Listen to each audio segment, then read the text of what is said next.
And it's Good News with Dick Baumbach. And I'm Jeff Heiser here with the infamous Mr. Baumbach. Unfortunately, we weren't able to have Dean Martin and Jerry Lewis back, but I think we'll make it through. What do you think, Mr. Baumbach? Well, maybe we could have George and Gracie.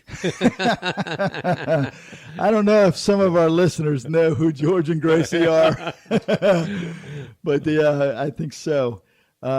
You alluded to a really good story last time around about the homeless and continuing on with your homeless stories. And today we kick it off with a dozen homeless people have been reunited with their families thanks to this startup. Yeah, 15 people who were living on the streets have been positively reunited with their families thanks to social media and the efforts of one volunteer group called Miracle Messages. And this group was started basically to see if they could have some reunions for homeless people with families. And some families don't want to get together, and the homeless people don't want part of the family. But there are others, and the founder is Kevin Adler, and he said he sees it as people who really want to get back to family but don't know how. Yeah. I've, over the years, I've talked to many homeless people I've run into, and that seems to be a common thread.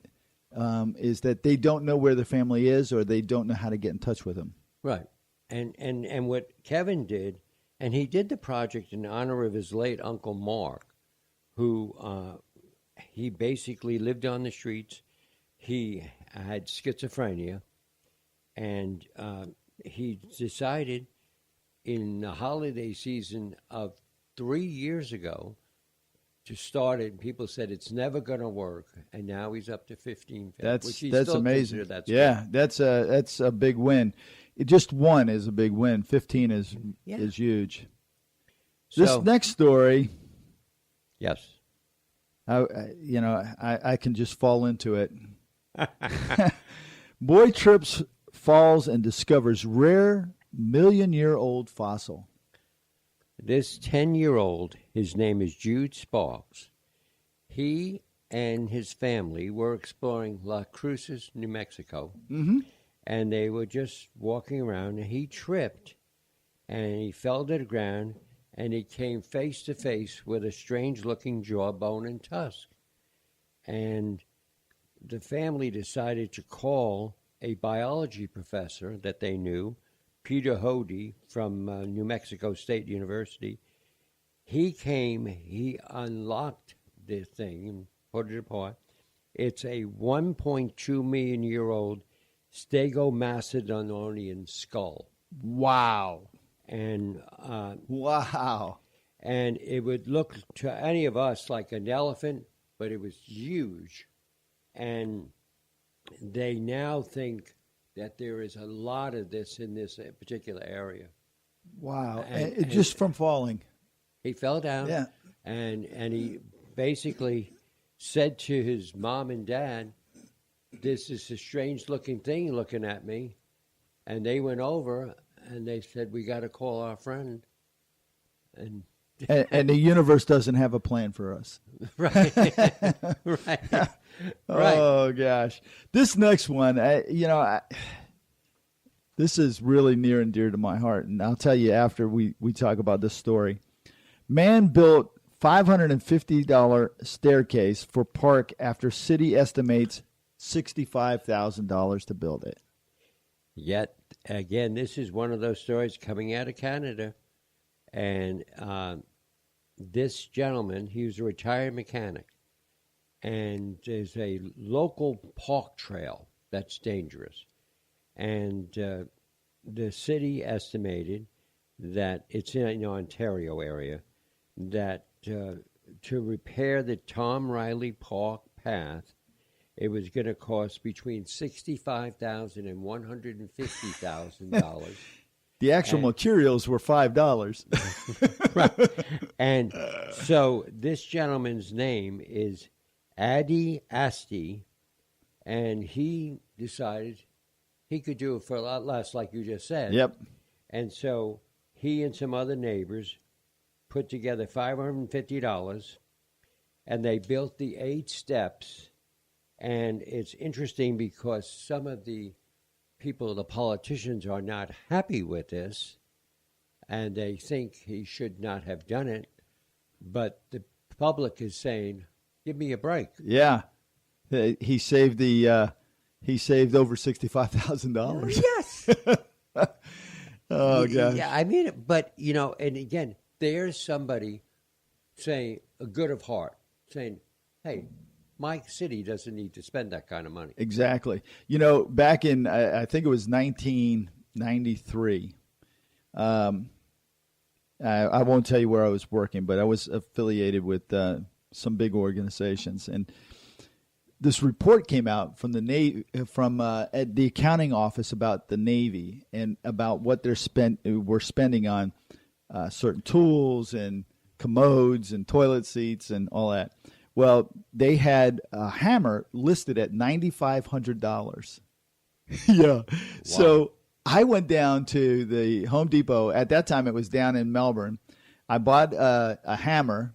I put it in a box, and I sent it to the place that I knew where the place was, down in South Florida. And I sent it to them, and I told them that this was $9 and something. Obviously, whatever you got charged for your hammer, it was probably a typo.